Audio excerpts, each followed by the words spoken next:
নিউইয়র্কের সিভিল সার্ভিসের বিভিন্ন বিভাগে নতুন নিয়োগ পাওয়া লোকজনকে সংবর্ধনা দেওয়া হয়েছে। কুইন্সে এই সংবর্ধনা অনুষ্ঠানে অংশ নেন সাকসেস ক্যারিয়ার কনসাল্টিং ফার্মের বর্তমান ও সাবেক শিক্ষার্থী ও তাদের পরিবারের সদস্যরা। চলতি বছর প্রতিষ্ঠানটির প্রায় অর্ধশত শিক্ষার্থী নিউ ইয়র্ক সিটির বিভিন্ন সিভিল সার্ভিসের বিভাগে চাকরি পায়। প্রতিষ্ঠানটির সিইও বলেন, 2016 সাল থেকে বাংলাদেশি আমেরিকানদের বিভিন্ন সরকারি প্রতিষ্ঠানে চাকরি পাওয়ার ক্ষেত্রে সহায়তা করে আসছেন তারা। গত 9 বছরে প্রায় 1000 বাংলাদেশি আমেরিকান প্রতিষ্ঠানটির সহায়তায় চাকরি পেয়েছেন। সংবর্ধনা অনুষ্ঠানে অংশ নেন বিশিষ্ট সাংবাদিক ও রাজনৈতিক বিশ্লেষক সৈয়দ মাহমুদুল্লাহ। তো একটা ভালো জব পেয়েছি, আমার মনে হয় আমার বাঙালি কমিউনিটি যারা আছে তারাও যদি একটু চেষ্টা করে তাহলে মনে হয় পারবে। এই থিম থেকেই মূলত আমার সাকসেস ক্যারিয়ার কনসাল্টিং ফার্ম পদার্পণ 2016 থেকে।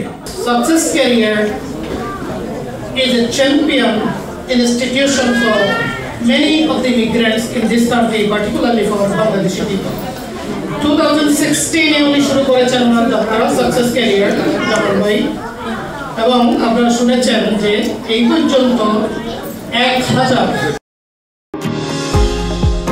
নিউ ইয়র্ক থেকে সম্প্রচারিত TVN 24 টেলিভিশন বিশ্বজুড়ে বাঙালির কণ্ঠস্বর।